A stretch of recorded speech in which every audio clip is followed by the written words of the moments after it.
Gerak. Istirahat tempat, gerak. Baik, assalamualaikum warahmatullahi wabarakatuh. Waalaikumsalam warahmatullahi wabarakatuh. Baik, selamat siang. Ya. Kita ketemu lagi di pelajaran KSSN. Nah, siang hari ini kita akan melaksanakan praktek perawatan sistem rem cakram seperti yang sudah kita pelajari bersama saat teori kemarin, yaitu kita sudah mempelajari komponen, cara kerja, dan juga perawatan. Nah, sebelum memasuki praktek siang hari ini, alangkah lebih baiknya kita awali dengan berdoa. Siap, gerak? Berdoa, semoga kepada saya masing-masing. Silakan.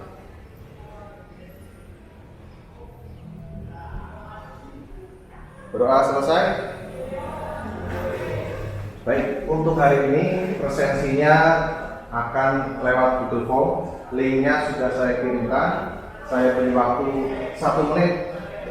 Silakan dibuka HP-nya. Kemudian kalian isi presensi di link tersebut. Silakan. Saya beri waktu 1 menit.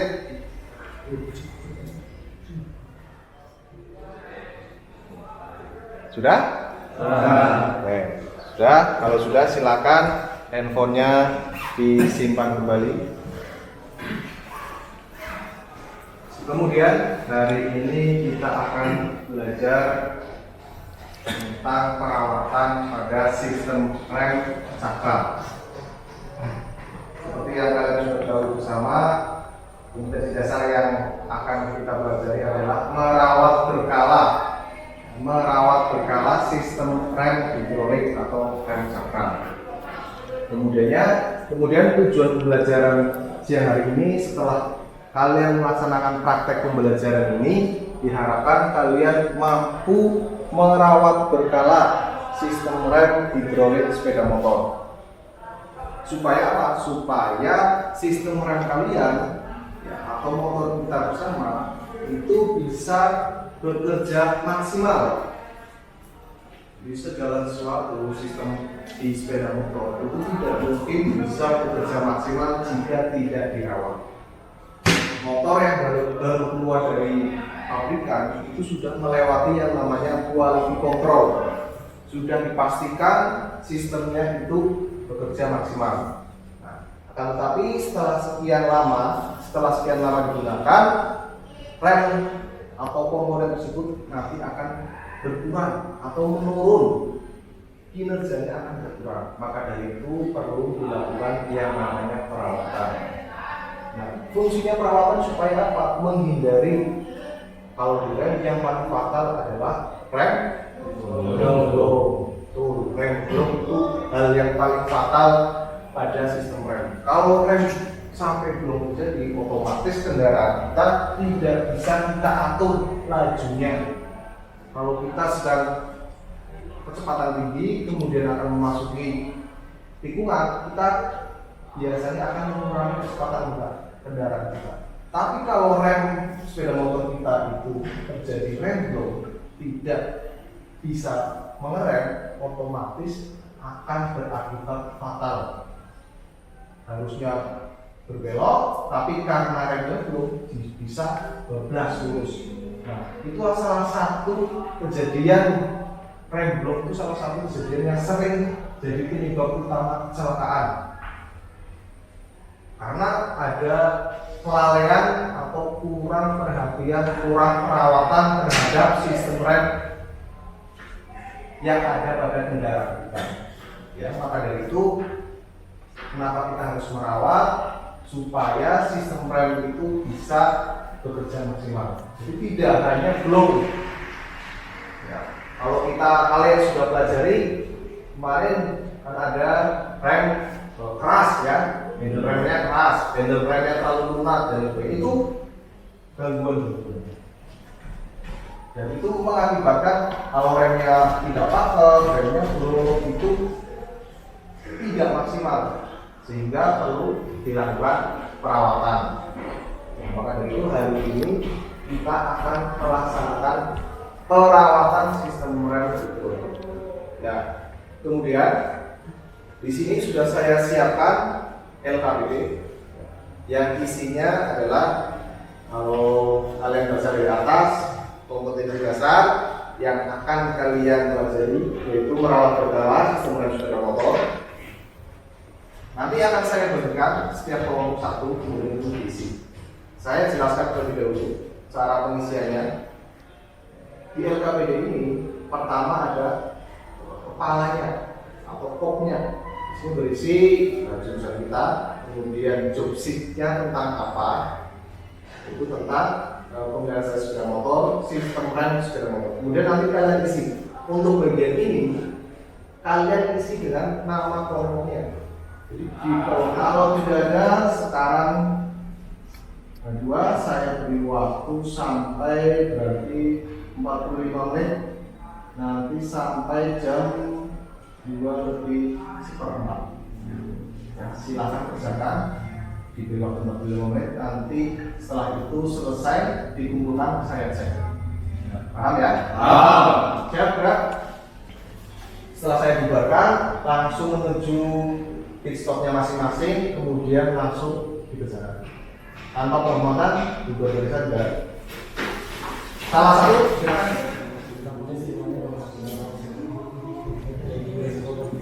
Perhatikan saat pemasangan, jangan sampai ada yang terbalik kemudian tidak pas. Saat pemasangan as pada kampas rem, kalau pilih jangan dipaksa, harus diposisikan masuk terlebih dahulu, nanti baru didorong.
Silakan dicek lagi, kalau sudah selesai silakan dicek lagi untuk alatnya, bahannya dirapikan, dibersihkan, kemudian diselesaikan pengisian LKPD-nya. LKPD-nya diselesaikan. Kalau prakteknya sudah selesai, alat dan barang dirapikan, dibersihkan tempat kerjanya, kemudian LKPD-nya diisi, dilengkapi. Silakan. Masih ada waktu sekitar 13 menit lagi. Kalau praktek, setelah tadi kalian melaksanakan praktek perawatan sistem rem sakral, saya pengen kelompok satu hasilnya bagaimana? Silakan.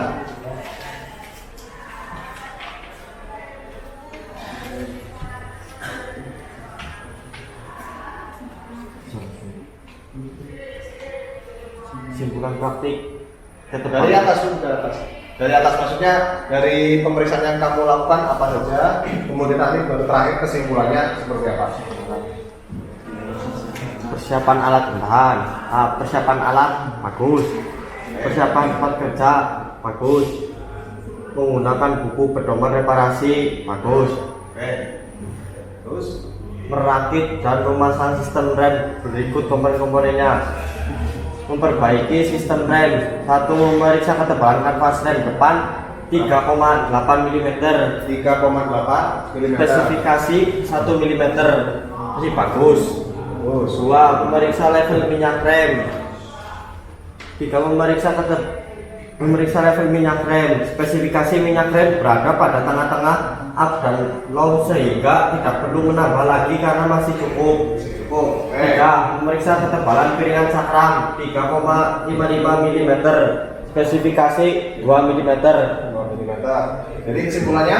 Kesimpulan praktik, ketebalan kanvas rem depan masih bagus karena belum melebihi batas standar. Ketebalan piringan cakram juga masih bagus karena belum melebihi batas limit standarnya. Level minyak rem juga masih bagus karena di dalam reservoir tank masih cukup banyak.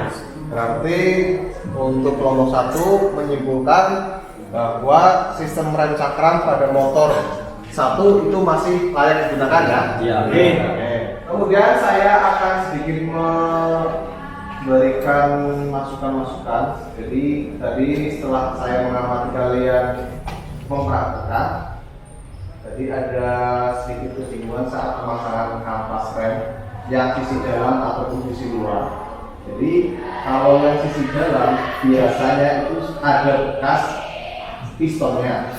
Nah itu di luar konteks, tapi biasanya untuk menandainya ini yang bagian luar atau bagian dalam. Biasanya kalau yang bagian dalam itu ada bekas pistonnya. Ya. Kemudian jangan sampai terbalik yang atas ataupun yang bawah, karena bentuknya itu berbeda. Yang di bawah itu ada asnya, ya, as kampas rem.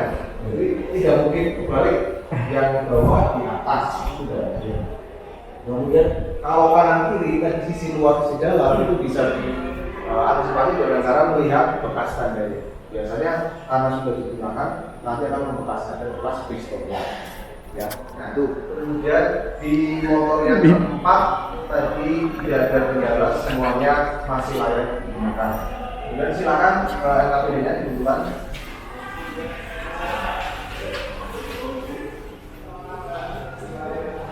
Oke, akan saya cek kembali. Dari nomor 1 nama, kelas sudah diisi semua. Nah, di sini saya lihat penggunaan alat ukur kalian sudah lumayan bisa ya, karena saya bisa menilai kalian bisa atau tidak dari hasil pengukuran. Contohnya, kalau pengukuran menggunakan jangka sorong ketelitian 0,05, tidak mungkin ketemu hasil pengukuran 3,21. Itu tidak mungkin. Pasti masih bagus, masih bisa digunakan. Oke, dari keempat kelompok yang sudah praktek, ini bisa saya simpulkan bahwa semuanya sudah bisa melakukan perawatan berkala sistem rem. Oke. Untuk pertemuan kali ini ada pertanyaan? Kalau tidak ada pertanyaan, pertemuan yang selanjutnya kita akan masuk ke rem tromol atau rem mekanik. Ya, silakan kalian pelajari terlebih dahulu. Sebelum saya nanti masuk, silakan kalian pelajari materi tentang rem mekanik atau rem tromol dari berbagai sumber dulu. Silakan, nanti kita belajar bersama di pertemuan yang selanjutnya. Paham ya? Paham. Siap kan? Untuk mengakhiri pertemuan pada sore hari ini, kita akhiri dengan berdoa. Berdoa dulu. Berdoa selesai, saya akhiri. Wabillahi taufiq wal hidayah. Wassalamualaikum warahmatullahi wabarakatuh. Waalaikumsalam warahmatullahi wabarakatuh. Tanpa penghormatan, bubar periksa jalan. Silakan kembali ke kelas. Jamnya diambil. Ya, yang ada di jamnya diambil.